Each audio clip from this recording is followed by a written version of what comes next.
Good morning. One final thing that I want to establish about Jesus' humanity is that his humanity was not just about his body. And we kind of saw hints of this yesterday, thinking about Hebrews 5, 7, 8, and even verse 9, about Jesus learning. But I think it's worth noting something here, that the text, at least twice, refers to metaphysical aspects beyond the physical aspects of Jesus, humanity. Well, how does it do that? Well, let me give you two quotes here from Jesus. In John 12:27, Jesus said, "Now is my soul troubled. And what shall I say? Father, save me from this hour, but for this purpose I've come to this hour." Remember, he learned obedience through sufferings. And here he's praying and he says, "Now is my soul troubled. My inner life troubled. My immaterial, that thing that animates the body, is troubled."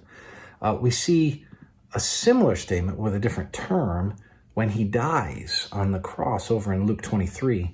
And I'll pick up in verse 44 and read down through verse 46. "It was now about the 6th hour, and there was darkness over the whole land until the 9th hour. While the sun's light failed and the curtain of the temple was torn in two, then Jesus, calling out with a loud voice, said," and again, showing dependence, right? "Father, into your hands I commit my," you know it, "my spirit." And having said this, he breathed his last. His physical body dies, he breathes his last, and yet he commits his spirit to the Father. There's an immaterial aspect of his humanity that he is committing to his Father. I wanted to highlight that for you because I think sometimes we can fall into a heresy that's known as Apollinarianism, which is known as God in a bod, that the idea of his humanity was just that he had a body. And that's not what the text is saying, that he had a human nature, and that nature here has these metaphysical aspects, right? He has this spirit, soul, language that he uses. So we need to understand him fully human.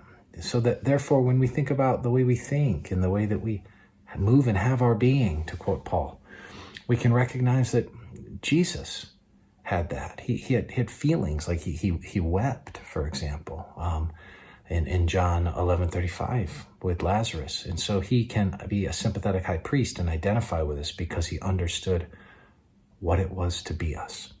What it was to be us, not just in a body, but even with some of the emotional challenges of our soul, right?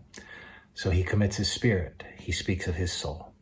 May the Lord bless you as you recognize just how much your Savior could identify with you.